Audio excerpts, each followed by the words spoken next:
go, Daddy. Let's do this thing. Hello, friends and accomplices. Welcome. Esty, this is an excellent question. Continue to listen in order and rejoin the live stream tomorrow. Gosh, it's hard to say. I don't want you to leave because I like having you here. But also there's a lot in this book. A lot happens. Yeah, I think so. It's just gonna go right into my face. Sorry, I forgot to do it myself. I keep forgetting that now that I start at 6:30, it pretty much needs to be done there. That's perfect.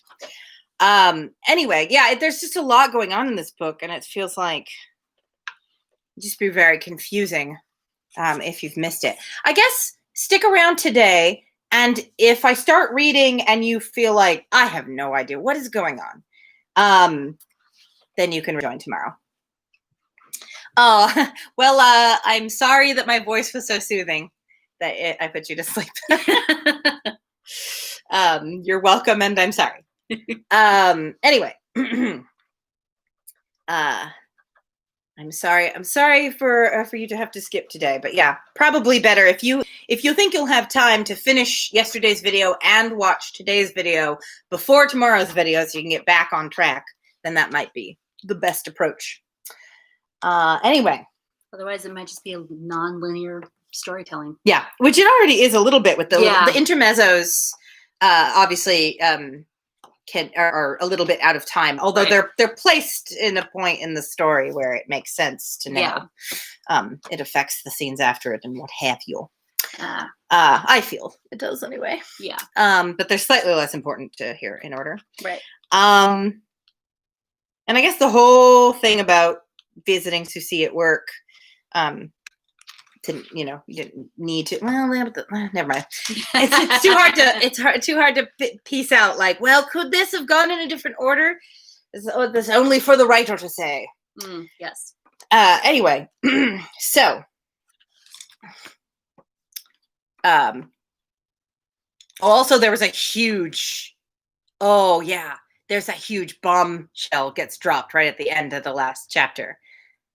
So to if you'll pardon the turn of phrase, that would be spoiled if Esty was to be still listening. So, I'm not saying it right away because I just want to make sure she's definitely already left.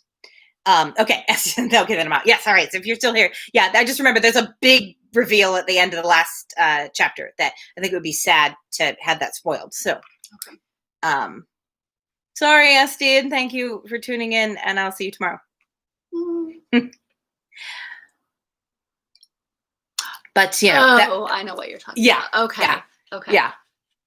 I guess it's big. It's pretty big. I didn't realize how big that was because I was kind of assuming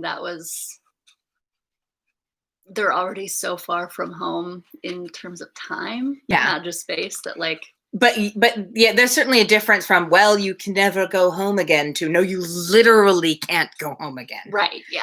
There's definitely a distinction. Yeah. Anyway, so yes, as now that I see that the number count of viewers has dropped down by 1, I can say. Just to get everyone to remember where we were when we finished the last chapter, Billy had just discovered through research in the local library that they're in what would have been considered Earth year 2360 or 2306. Yeah. Something along those lines. And if the Earth still existed. And that the Earth no longer exists, that it was bombed into a radioactive ball of nothingness. So that was a big, like I said, bombshell, to use a perhaps an appropriate turn of phrase, for the character. He did the whole thing about talking about Lefroy Scotch being extremely rare now, and in fact irreplaceable. Yeah. So, heavy stuff, guys. I was trying to give a few more minutes to see if anybody else would show up, but it looks like it's just the core team today. All right. We're starting today with another intermezzo. She looked so neat with her 2 bare feet and the sheen of her nut brown hair. Star of the County Down, traditional. Side note, I love that song. Once upon a time, there was a girl who lived in a house called Fear. Every window was a place where strangers could look in, every door a means whereby they could enter. She stayed in her house as long as she could, and she kept the windows shut and the doors locked and only snuck a hand out every Tuesday and Thursday, early in the morning, to bring in the mail. But she was not a foolish girl. In fact, she was very smart, and especially wise in the ways of the House of Fear. While she knew that leaving the house was to invite strangers to poke and pry at her, and to find out about her, she also knew that she couldn't stay there forever. She made herself go out of the house. She never liked it, but she did it. She made herself act as comfortable as she could on the streets, because if she looked as frightened as she felt, it would attract the strangers. Soon she became skilled in blending into almost any crowd, any environment. She learned to speak foreign languages, and she made herself visit foreign countries because she was frightened to. Each of her fears, in turn, she faced and faced down and defeated, because she knew that it was the only way she could be able to find someone strong enough to guard and protect her, so she could safely go back and never emerge from the house called Fear. Fine, we'll see if we can figure out who that is. That's, I think, that of all the intermezzos, that's the one that's the most kind of obscure. Yeah. Chapter 4, another. I can't. There's a word for a quote or like a line of a song or something like that at the beginning of a chapter of a book, and I'm blanking on what the fancy word is for it. But I particularly like this one as well. "Oh, be damned then," said Jack. "This is quare bungle rye ratty rye." It makes no sense, but the song is great. If you've never heard the song, Quare Bungle Rye. I mean, traditional. Having heard only those words of it, I'm going to say it's an Irish drinking song. I assume I have always heard it performed by Irish or Irish-influenced bands. or performed by a band that is drunk and... Yes, yeah. Okay, chapter 4. I finally told Libby, of course. I had to. Oh, I briefly entertained thoughts of keeping it to myself, but she'd have found out anyway, and I make a lousy martyr. So after my first glass, I took a deep breath and said, "I've just learned what the current condition of the Earth is." "Oh," she said. "Yes, I know about it. Maybe I should have told you before." She appeared unconcerned by the whole thing, except she was wiping down an already clean bar and pressing the cloth into the bar as if she wanted to take the polish off. I accepted a second tumbler. "Do any of the others know?" "Fred does." "Well, how'd he take it?" "Fred doesn't worry about things he can't help." "Yeah, I guess he doesn't." I took another sip. "I do." "I know, Pinhead." I was beginning to feel a bit woozy. I've always been a cheap drunk. I finished the scotch, which burned nicely all the way down, and Libby gave me another glass. I started to take an inventory of things that were forever gone from the universe, and I felt my eyes begin to fill with tears before I reached the third item. "I'm getting maudlin, Libby. Distract me." "All right," she said. "Want to go into the back room and screw?" "Anytime." She laughed, and so did I. I always wondered if she meant it. I had a little theory that she wondered as well. I'd been tempted more than once to see what would happen if I called her bluff. Libby said, "I want to buy some lights for this place." "Lights?" "Well, for the stage, real lighting, psychedelic stuff." "Well, that'd be fun. Are you going to?" "I'm thinking about it." "Well, go ahead and do it." She nodded, poured me another glass, focused on something behind me, and moved down to the other end of the bar. I said, "Hi, Susie." She said, "Hi." There were several things I wanted to say to her, and several more things I wanted to ask her, but what came out was, "I'm drunk." "I can tell." She sat down next to me and sipped some of my drink. She made a face. "It's single malt whiskey," I said. "It's an acquired taste." Why did you want to acquire it? I laughed, probably more than it deserved. I've always felt that's a very good question when people say something that's an acquired taste. Yeah. Unless they're talking about something they like grew up with, that you have to, you have to acquire it sort of gradually by osmosis. Right. I get it with coffee. There's a purpose to acquiring a taste. That's true. Well, I guess so too with most kinds of alcohol. Yeah. If you're ever in a position where you really want alcohol and that's the only thing you've got, time to acquire a taste. Her eyes were either naturally narrowed or she kept them that way to make her look more feline. It was very effective in any case. I leaned my head on her shoulder. She tensed, then relaxed. I touched her hair. I always think of red hair as being thin and stringy, but hers wasn't. It might have been whatever she used on it, or maybe it was dyed. I rubbed it with my fingers and said, "Want to take me home?" "Okay," she said, and helped me stand up. On the stumble back to my apartment, I said, "Why didn't you come out and see me at the club?" "Let's not talk about it." "All right." There was silence, and I badly wished my head would clear at least a little. I wanted to tell her about finding out that my home was destroyed, but I didn't dare, because I didn't want people knowing about things, and because, well, Cece didn't seem like the sort of person you dump your troubles on. We were at the apartment. Climbing the stairs was a lot harder than it should have been, and getting my key in the lock took all the concentration I had to spare.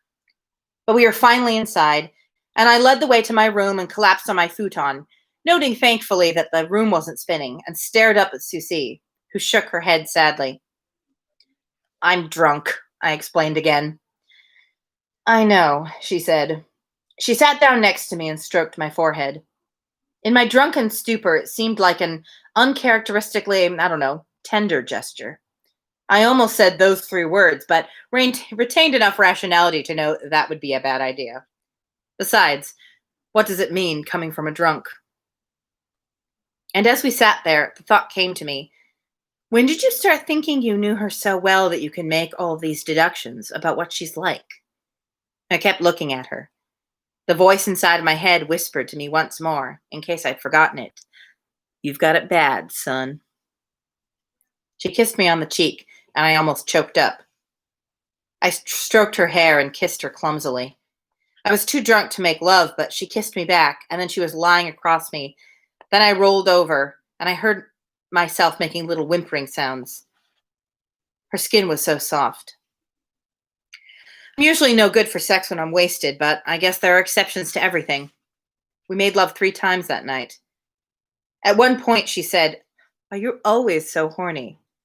"No," I said. In retrospect, I think that was the right answer. Along toward morning, when the liquor had mostly been worked out of my body, I said, "That was pretty fine, Cupcake." "Cupcake? Well, you called me Pumpkin." "Cupcake sounds like something you'd name a horse." "I like horses."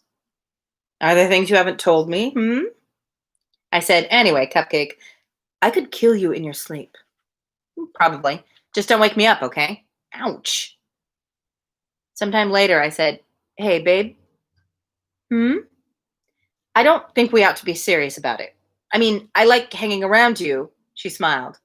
"Uh-huh. I just don't think we should let it get serious." "I agree." I sighed. "I mean, I don't know what my plans are for the future." "Me neither. I'm not at a point where I can really make commitments." "Neither am I. As long as we're clear that, well, we don't owe each other anything, honey." I said, "Good. And cuddles? Never leave me." "I won't." Those 2.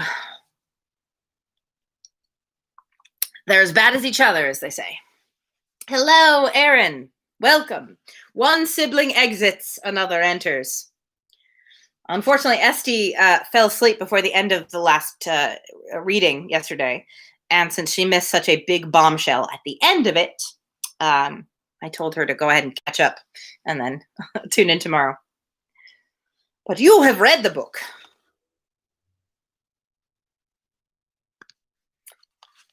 the bombshell at the end, okay, I can't remember if you were here at the end yesterday, but that's when Billy finds out that the Earth is no more. I didn't want that spoiled for Esty. So. I woke to Jamie's blessed face. I say blessed because in his hands were 2 cups of coffee. You, I told him, are a saint. Thank you, sir, he said, doing his English butler. Will that be all? Yes, thank you, James. I blew on my coffee and tasted it. Sugar, heavy cream, cinnamon, and cocoa. If you're going to wake up at all after drinking heavily the night before, this is the way to do it. Agreed. That sounds like a really good cup of coffee. I actually put a little bit of cocoa in my coffee this morning. I frequently put a little bit of hot cocoa mix in my coffee, especially if I'm out of any kind of delicious coffee creamer. I'll do like a little of that and then some milk. It's pretty good. But straight cocoa powder is a whole nother thing. Susie pulled the covers up around her chin and opened one eye. It was true. I only noticed her freckles in the morning. She sat up when I gave her coffee, and she sipped at it very delicately. My heart did a thing. Jamie left, and I finished my coffee and I crawled to the bathroom, which was mercifully not in use. I spent a good 10 minutes brushing my teeth. Then I showered and shaved. Susie used the bathroom after me, and when she came back, she shut the door and started kissing me. At one point, she said, I love how horny you are in the morning. I was going to make the same comment to her, but I got distracted. I just want to say that my heart did a thing is one of my favorite lines in any book ever, just in terms of like a very understated and sort of almost flippant way to describe something that is like very intense and real. I think I might have stolen it. There may be a Sarah Shea story. In fact, I'm almost positive that Cabbage Rose includes the line, my heart did a thing. Sorry, Steven. Stole it. What do they say? Good artist borrow, great artist steal, some bullshit like that. Now, Savvy, I know you're not in the same time zone as me, but where you are, it is definitely not morning, unless you, like, flew to New Zealand unexpectedly. Oh, do you mean you wish you had coffee earlier this morning? The English language. It's a thing. I wish I had the worst. When we finally dressed and walked out into the living room, Tom was sitting there with Rose and Jamie. Morning, I said. Tom said, did you know that Chico Marx learned all those accents so he could go anywhere in New York without getting beat up?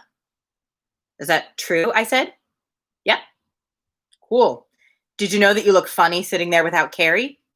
Already. That's scary. No, she isn't here. What? Then he hit his forehead with his hand. Oh, you're doing it to me now.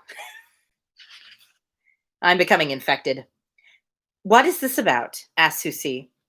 I said, well, Tom is always making stupid puns and... No, about Carrie. Oh, right. Carrie and Tom have been being cute together. Really? She said. Aren't you a little old for her? Tom stared at her like she was a dead fish he'd just found in his bathwater. She didn't seem to notice. I have to go talk to my agent, she said. Are you going to be around for a while? Yeah, I said, at least a few hours. It won't be more than 2. I'll wait for you. She nodded and headed out the door. When she was gone, Tom didn't say anything, which I thought was nice of him. I had the impression that he and Susie weren't going to be best of friends. Jamie said, should we practice? I'm supposed to work today, said Tom. Wait a while, I said. I have some news. Oh? I licked my lips. I learned something yesterday. They all stared at me, waiting. I took a deep breath and told them. Jamie just stared straight ahead. Rose cuddled up with him. Tom sat there shaking his head. I said, maybe I shouldn't have told you. No, said Jamie, we'd have found out. Then we sat in silence for a while longer. Tom reached for his mandolin and started noodling. Pretty soon Jamie got out his guitar and I borrowed his 12-string, since this was not a banjo sort of mood. We were all pretty much in tune, and none of us cared about the difference right then. Eventually Rose joined us, and we went to a long, slow version of I Know You Rider. Maybe that was a mistake, but I really don't think anything we did would have been any different. Irish music, or as it was called on Old Earth, folk music, is by its nature filled with place. Sure, the best songs transcend their time and place of origin. That's why they keep being rewritten. But I sang the verse about the sun gonna shine, and I thought about how I wouldn't see it anymore, and tears started. Singing about cool Colorado rain was no better. Stan Rogers' Giant was, if anything, worse. Oof, yeah. And Jack Stewart was maybe worst of all. We were all in tears by the time we were halfway through it. I kept wanting to break into something cheerful like Darlin' Corey, but I couldn't. We played nonstop for an hour and a half, and were just winding down when I noticed Jamie hammering on a slow, finger-picked D minor, which could only mean one thing. I caught Tom's eye, and he nodded. Rose was already making banshee sounds from her fiddle. We played Tom of Bedlam as we'd never played it before. Every verse was a nail in the coffins of our private memories, a teardrop in our personal wake for a lost world. Where each of us went to find our grief doesn't matter. It was there in Jamie's voice and Rose's fiddle and Tommy's mandolin. My thoughts will remain my own as the music remained within those walls on that world. So far in time and space from where we had come, and even farther yet from where we were going, together or apart, as may be. Oh, yeah. Man, reading some of this stuff, reading it out loud feels completely different from reading it in my head. Just reading that description of them playing music as a way of sort of living with accepting the fact that, your home is completely gone. That's intense. I encourage everyone to specifically look up the song Tom O' Bedlam, O''Bedlam, after this.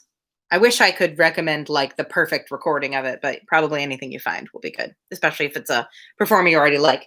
There is a local Irish musician called Conor Dunworley, and he does a very good version of it, but I don't know how easy it is to find on the internet.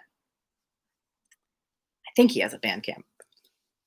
He's not very internet savvy. Or he just doesn't like to use the internet, possibly.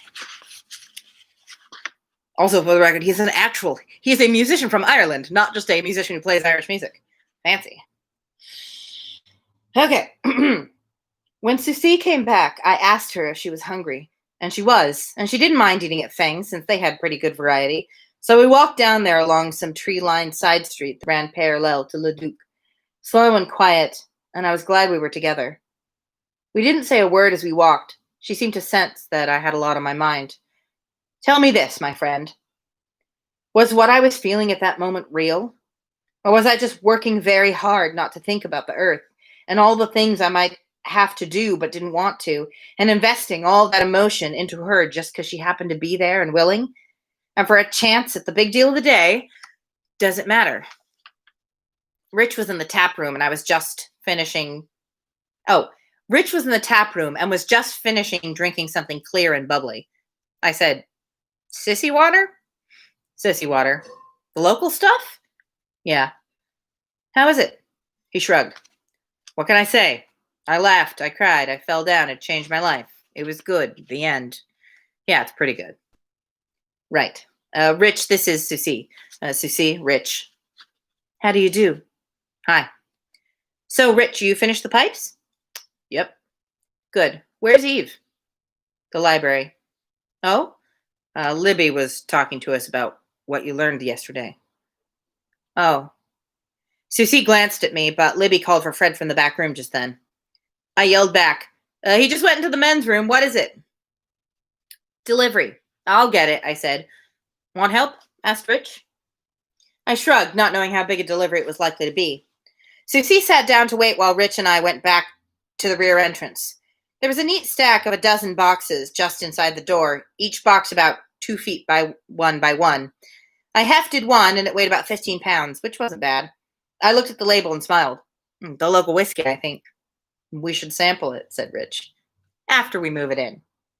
Like Jamie says, you're no fun, you're no fun, you're no fun at all. Right. We had about half of them moved when Rich suddenly said, oh, that's funny. What?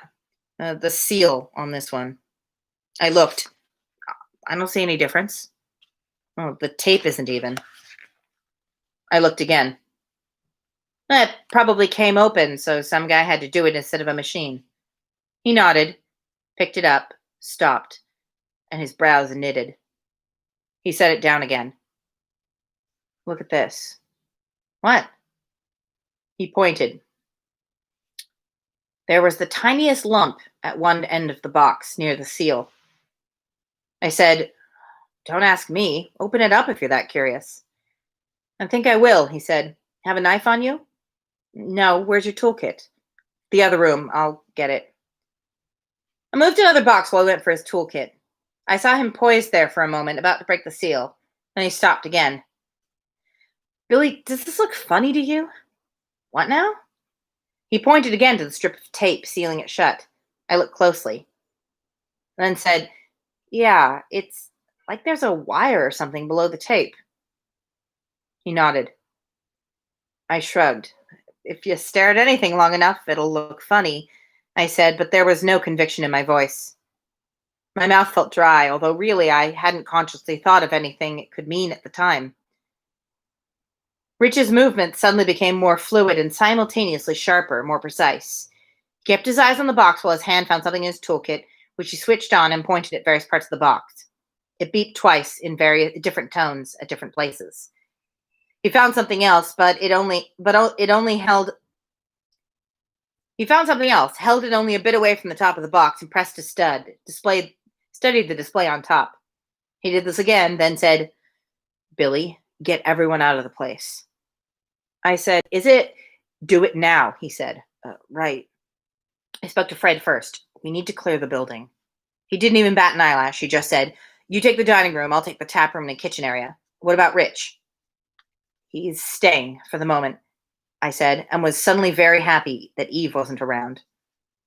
I went into the restaurant and found that the only customer in the place was Susie. I said, let's go outside. Her eyes widened, and she didn't move or say anything. She just waited. I said, there's something going on. I can't explain right now. We have to wait outside. All right, she said, and we headed out. Libby was standing on the other side of Lavelle looking at loaves of bread and talking to Fred and Tom, who'd been washing dishes. Libby said, what is it? I shook my head. I'll tell you later, I said, and walked back into the building and back to where Rich was. And if you think that was easy to do, you don't know me. Rich had his whole toolkit laid out, and the box still wasn't opened. He seemed quite calm and was making notes in a small notebook from the reading of various instruments. Without looking up, he said, is everyone out? Yeah, can I help? Not as much as you'll distract me because I'll be worrying about you. Are you sure? Yeah, thanks. This thing is set to go off in about 10 minutes, as near as I can tell. I'm pretty sure I can disarm it in less than that. Get at least as far as the other side of the street and make sure everyone else is too. Pretty sure? I echoed. Can't we just call the police or something? Not before it goes off. Maybe if we just get it out of here and put it where? Who would you like to blow up? And I can't even be sure that too much motion won't set it off. But what if and we're running out of time. Get going, Billy. All right. I'll see you later. You damn well better. And I made a special effort to walk, not run, out of the place and across the street. My legs were shaking. Everyone sort of gathered around me and I said, Rich found a bomb. He's disarming it. I didn't say, he's trying to disarm it, which would have been more accurate. It should only be 10 minutes. Susie's eyes grew very wide. Are you going to call the police? There isn't time, I said, if we're going to save the building. That's crazy. Your friend is going to blow himself up. The police know how. So does Rich, I said hopefully. It was right then that Jamie and Rose showed up and asked why we were standing on the street, so the whole thing had to be explained to them. Rose, I think, was beyond shock. Tom, who finally learned what was going on, screwed his face up like he only does when he's really angry and turned his back on us. His fists were clenched and there was tension in his bony back. I made a note to be careful around him. When he's mad, he's just mad, and he'll sometimes take it out on whoever has the bad luck to cross him first. Jamie was angry as I'd rarely seen him angry. He stared at Fangs like he could see right through it to whoever had sent the bomb. I could almost hear his teeth grinding. He started across the street. Jamie, I said, knowing I couldn't stop him, but just then Rich emerged, smiling and holding the box. We met Jamie in the middle of the street. They walked back together, and Rich set the box down. Oh, he met Jamie in the middle of the street. They walked back together, and Rich set the box down. It was mostly packing material and wires, with a few electric doodads, as well as whiskey bottles so it would weigh the same as the other boxes. A good job, said Rich, holding out a lump of what looked like silly putty. Enough to wreck the place and kill everyone in it and not do much else, as far as I can tell. If we'd opened it, it would have gone. I started shaking again. I'd say I had every excuse. If I'd been the one to pick up the box... I did not really want to think about that. Jamie hugged Rich. I said, good work. It wasn't that hard, he said. I said, I want to go in and sit down. Jamie said, I want to find out who sent that thing. Susie didn't say a word. She just walked into Feng's next to me. We all sat down at the big corner table in the restaurant part. I asked Libby, going to close up for the day? Hell no, she said. We're going to be busy in an hour. Fred said to Tom, you don't have to stick around. Tom glared at him like he'd just been insulted. Jamie said, we've got to do something about this. For starters, said Rich, I'm going to check the rest of the boxes. I added, and anything that ever gets delivered, here or to any of us, as long as we all shall live, amen. Fred said, should we go to the police? Maybe, said Rich. Will it do any good? Who knows? Susie said, what are you talking about? Of course you should call the police. Someone tried to blow you up. Are you foolish? Who the fuck asked you? Said Tom. She started to stare at him, then stopped and shrugged. The rest of us didn't say anything. The silence grew more and more uncomfortable. I said, Cupcake, can we get out of here? Sure. Jamie said, wait, I thought we were going to decide. To decide what? Whether to call the police in? Shit, I don't know. Whatever you do is fine by me. How to find out who put the bomb in the place? Let me know when you have an answer and I'll help. But this place is giving me the creeps right now, okay? Jamie had nothing to say to that. Susie and I walked out onto the street. We stood in front of Feng for a moment. Then I said, show me the city. All right, she said. My palm felt sweaty and I was shaking, but she made no comment as she took my hand.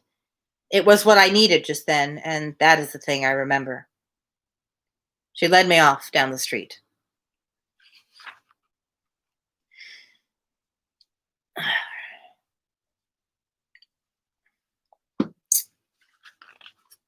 Okay.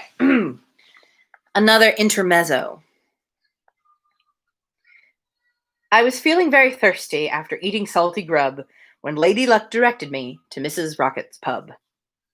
Mrs. Rocket's pub, words by Tommy Makem, music traditional.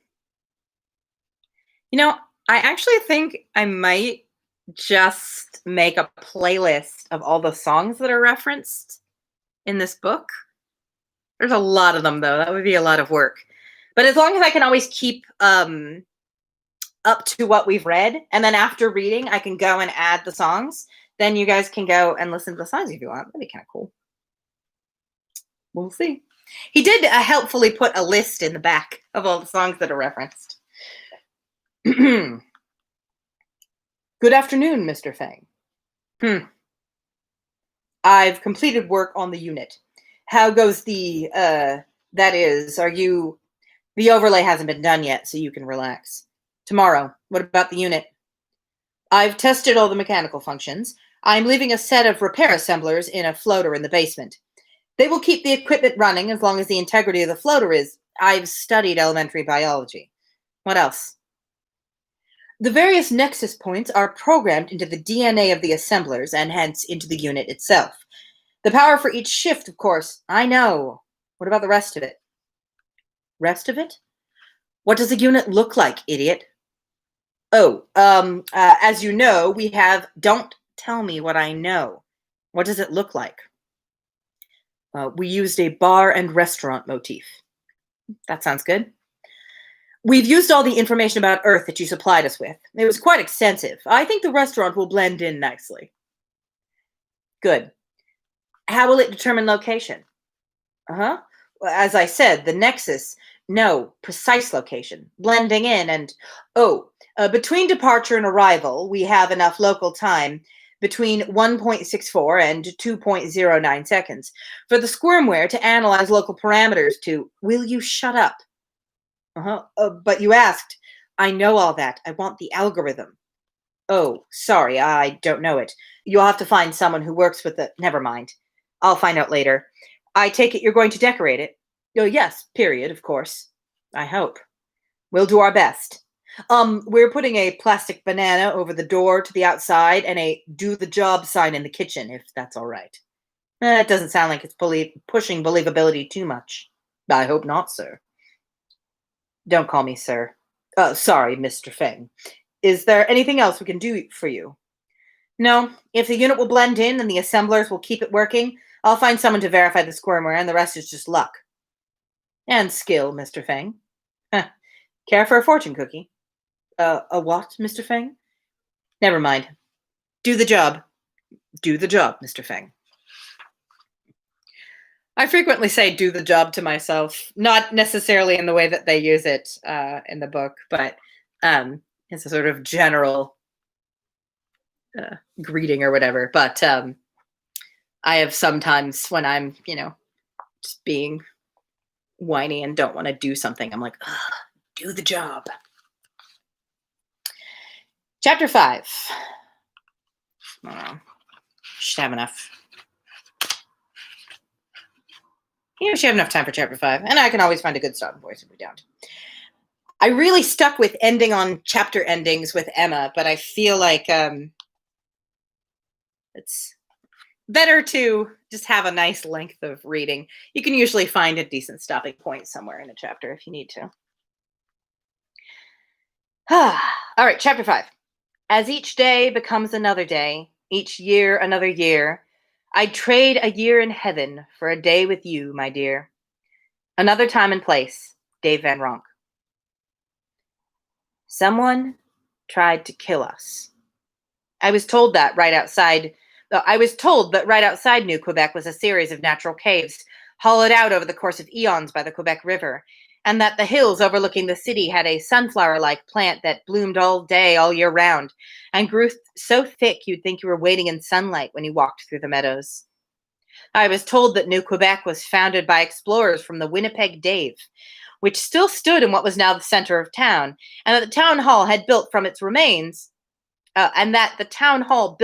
remains was considered an architectural masterpiece.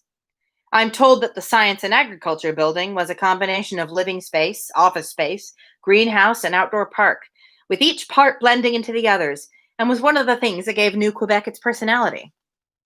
As I said, I'm told these things, but I haven't seen them, because they weren't the sort of things Susie showed me. Instead, she brought me to a little bar called the Nets on Champlain, where you could get a cheap drink and find a rare and delightful mixture of every stratum of New Quebec society, from panhandlers to lawyers to merchant seamen. She took me to a shop whose name I can't remember, where they sold anything and everything having to do with the sense of smell, and I bought amber in a small wooden box, and I bought Susie some cologne she liked just because I felt like I could and I could afford it. Whatever the shooting was, it wasn't a fluke. She took me to a club called En Avant, where someone famous had gotten his start. Her eyes glittered just a bit as she spoke of him, and I had the distant feeling she didn't have the hots for him, she had the hots for fame and success. The place was nearly empty, so we climbed onto the stage, a 5-foot riser, and walked around, listening to our feet echo. That was fun. There are things I've been ignoring that I can't ignore any longer. Later, she took me to a restaurant with an Italian-sounding name where they specialized in pastries, and we split a meat pie. Then each had a dessert. Mine was a chocolate mousse torte that I'll remember as long as I'll live. As we left, I said, "Nice town." She nodded. "I thought you were not from here. When did you arrive?" I came back to reality. I cleared my throat and said, "A few days ago." "Visiting?" "Oh, we just came in to play some music at Feng's."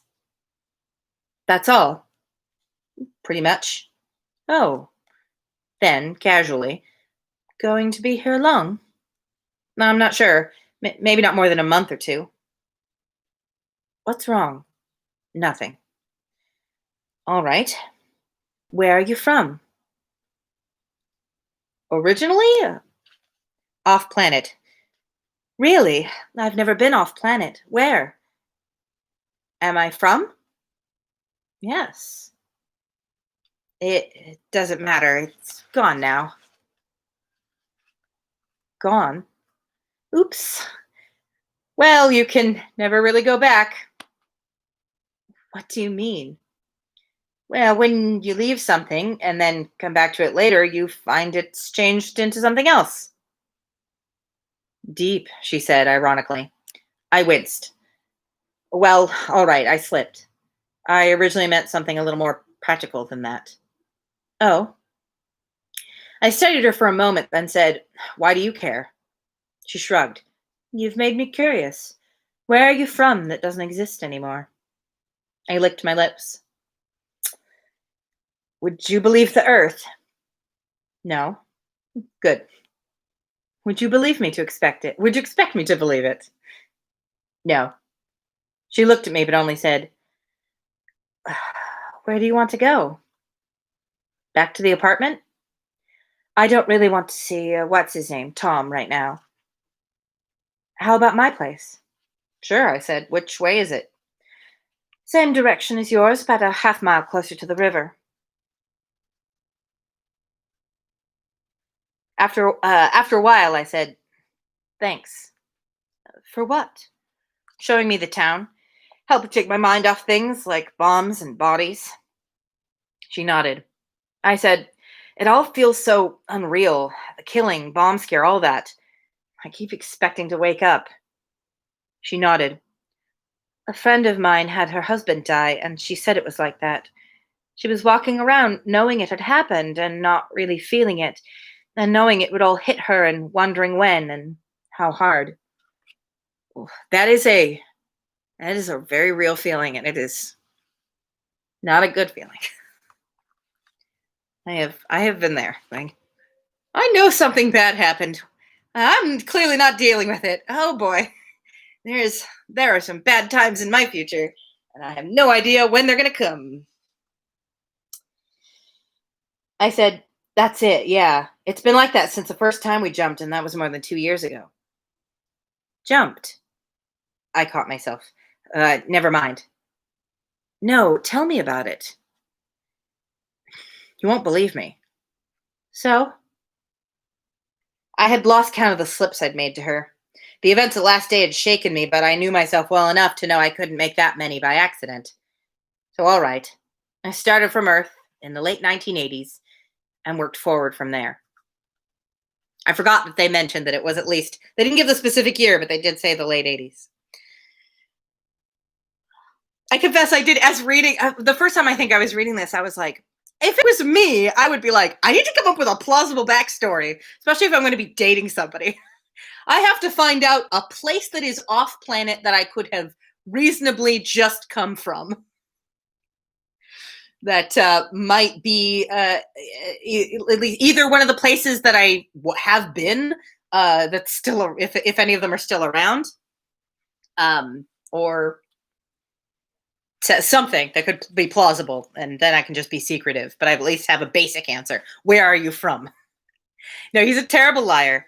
Although at least Bruce calls it out by making Billy say, I knew myself well enough to know I wasn't making this many mistakes on accident. He wants to tell her. 24 hours later, Tommy and I were sitting next to the window in the back booth at Feng's. Jamie and Rose were gossiping with Libby in the tap room while we waited for our food to arrive. I realized that I would be seeing Susie again in less than 4 hours, and my heart leapt. I cleared my throat and said, So, how are things going with Carrie? I think I'm in love, said Tom. I said, Is that what it is? I know, I thought you two hated each other. No, what about you? I felt a sudden tension I couldn't account for. I enjoy her company, I said carefully. She seems to enjoy mine. That's pretty much it. Tommy nodded. He said, I told Carrie about us. What do you mean?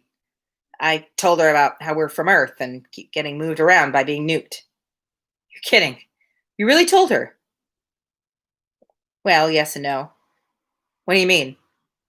I told it like a story, like I didn't expect her to believe it, and then I just kept filling in details about old Earth and stuff like that. Do you think she believed you? I don't know. Do you care? Yeah. Would you rather she did or didn't? I don't know, except he caught my eyes and suddenly looked very earnest, almost angry. If this place goes, I want her with us. Yeah, I said, I understand. I keep wondering if, when we hear the alert, we should try to fill up Feng's with as many people as we can. But I shrugged. It's hard, he said. Who do you grab? How do you convince them? We don't even know where we're going. It really sucks, I said. My matzo ball soup arrived. I started to have some, stopped, and said, I told Susie, too. What? He looked torn between disbelief and laughter. I said, I told it straight, but I said I didn't expect her to believe me. I don't know, I just wanted to have told her. You enjoy her company, he said, nodding sagely. Shut up, asshole. We didn't practice again that week. Thursday, a local band whose name translated according to Eve to Pan's Dream came in to audition. Libby asked Tom and me to judge them, and Rose and Jamie and Carrie and Susie were around as well. They were a three-piece outfit with a tall guy with brown curly hair playing flute, a short, dark, long-haired fellow swapping between 6 and 12 string guitars, and a big guy with mutton chop sideburns playing 6-string guitar, acoustic bass guitar, and balalaika. We listened for half a song. Then Tom turned to me and said, Jethro Tull. A few minutes later, I turned to him and said, hot tuna. I may or may not include a song by each of those bands that is exemplary of their work to this playlist, if I, in fact, make it. Their approach was traditional, and I suspect most of their music was traditional for this colony. 60 years is plenty of time to build up a body of music. It had its own style, too, not very similar to the French-Canadian music I was familiar with. It seemed to emphasize minor key verses changing to major key chorus, like old Slavic folk songs, and had far more complex chord patterns than traditional American, with a lot of switching time signatures from 4/4 to 8/4 and occasionally something in 9 or 11. All of this made their material far more musically challenging than the stuff we did, and they managed to pull it off. I was also grateful they didn't do much of what passed for folk music there, mostly interminable, monotonous ballads like The Wreck of the Gordon Lightfoot, which went back and forth between two notes for about 15 minutes. We've all heard one of those. I sometimes got the impression that Pan's Dream couldn't decide what they were about musically, but that made Feng's just the right place for them. They also surprised me a great deal by breaking into a traditional Irish tune, Following Me Down to Carlow, which they executed with a great deal of musical dash and style, if not much vocal commitment. Perhaps because none of them spoke English well. But it charmed the hell out of me. Yes, Aaron, got some hot folk music takes in this sci-fi novel. Sissy didn't think much of them. Rosie wanted to play fiddle for them. Carrie wanted to sing with them. Jamie was in awe of them. And Tom and I decided they were better musicians than we were, even if they never looked as if they enjoyed playing. I told Libby to go ahead and hire them, which she did, giving us the weekend off. Susie got Friday night off and took me dancing. Then Saturday we walked along the Quebec, which was amazing mostly for its lack of insect life. I asked Susie why that was, and she just looked at me funny. She said, You seem distracted. I said, There's some stuff happening that's got me worried. Can you do anything about it? I don't know. Probably not. Then don't worry about it. It sounded so easy when she put it that way. I wondered what would happen if I gave it a try. She leaned her head against my shoulder as we walked, and my arm fit so well around her waist. Yeah, maybe I could try not worrying for a while.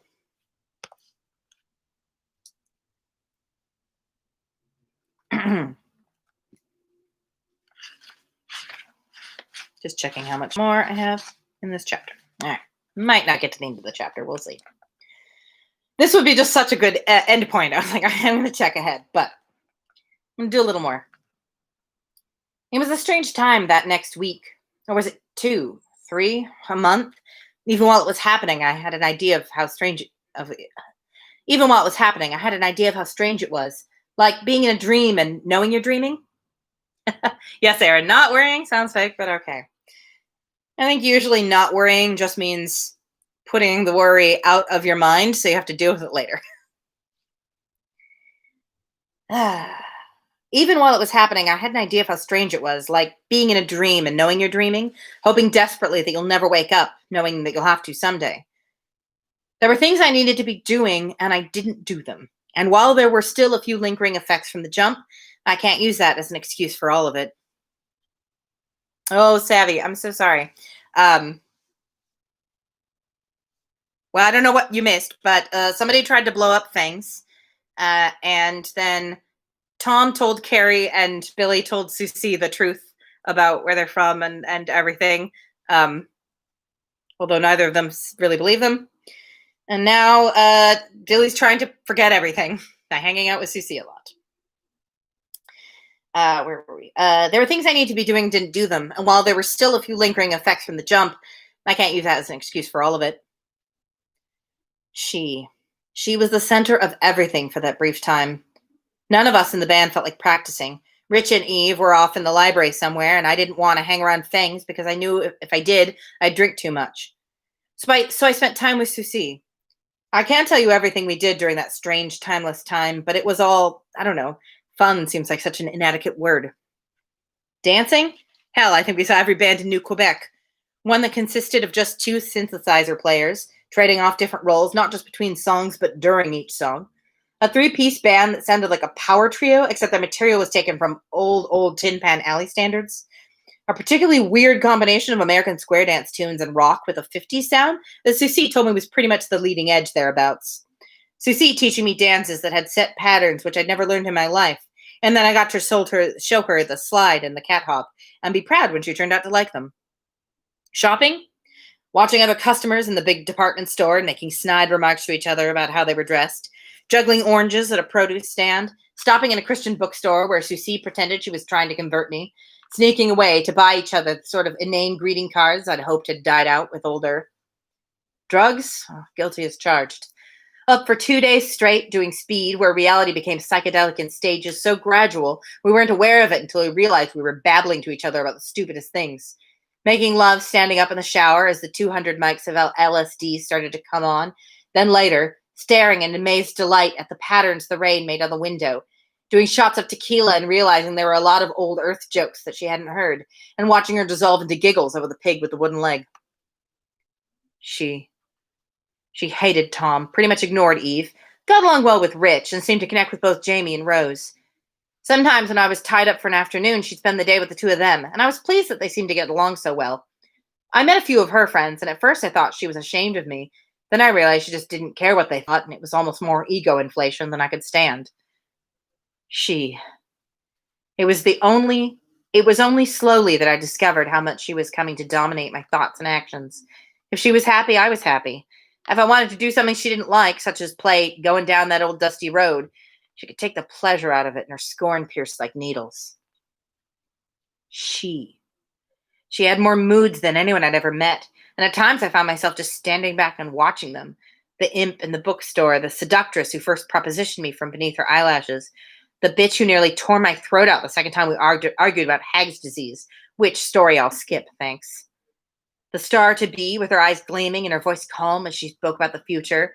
The personal secretary and valet who helped me figure out my budget, cut my hair, and advised me on clothes that would look good to her without offending my 20th century Earth sensibilities. And very, very occasionally, the warm, vulnerable human being who wanted to be cherished and loved.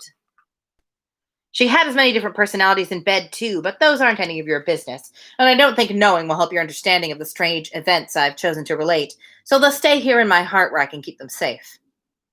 But once or twice, she'd hold me so tight I could hardly breathe and say, "I'm crazy about you, you know," as if she couldn't believe it herself. I guess maybe I couldn't believe it either. All right, I think I'm going to choose that as our ending point for today. That's a good stopping point. So that is where we will end for today. Thank you, everyone, for tuning in. I think I will spend a little time putting together a playlist. That just seems fun. Ooh, actually, I should see if someone's already done that. That's entirely plausible. Somebody may have already made a playlist on YouTube or Spotify or something like that of the music from this book. I am not the first person to read it, you know? It's been around for a minute. So, excuse me. I will look for that, and if it doesn't exist or I don't like the one that exists, maybe I'll go start one, and then I'll just go up till the point that we're at in the book, and then add songs as we go. I should ask Steven. He probably knows. Anyway. And in fact, there's, honestly, maybe I'll just ask him if he has any favorites he wants to recommend for it. Favorite performances of certain songs, you know. Anywho, that I think is it for today. Oh, Savvy, thank you for asking. We haven't seen any Pepper. He's in his box. He's in his new fave box. Okay, we'll do a little Pepper update. The Pepper report. Ah, there he is. What do you think, bud? Are you enjoying the book? Are you enjoying your box? Say hi to the people. Your adoring public. Oh, he's so coy. So coy. Anyway, there's your cat time for the day.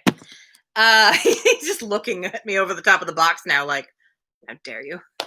Oh, now he's going to come over. Now that I've moved the laptop and brought it back, now he wants to come say hello. Anyway, thanks for listening. Goodbye from me and Pepper. Mr. Pepper with his dashing little kerchief. Yes, she's so cute. We will be back tomorrow at 6:30 Pacific for more Cowboy Feng Space Bar and Grill. And I will post the link to the playlist if I have in fact made it. See you guys then. Oh, and just the usual housekeeping, links down there to all my stuff. I'm a musician, in case anyone's new to this. And hasn't listened to the other videos for some weird reason. You can listen to my music down there. I also make folk music. What? How weird. I also have a short story collection released as an audiobook, 3 short stories that I wrote. So if you like hearing me read things, check that out. One of the stories was read by me. 2 were read by other friends who were better narrators for those stories. Now he's just hanging out. It looks like he has his back to me, like he's angry, but it's just that's where his mouse is. That's where his mouse is. Anyway, that's it. I will see you guys tomorrow. Bye.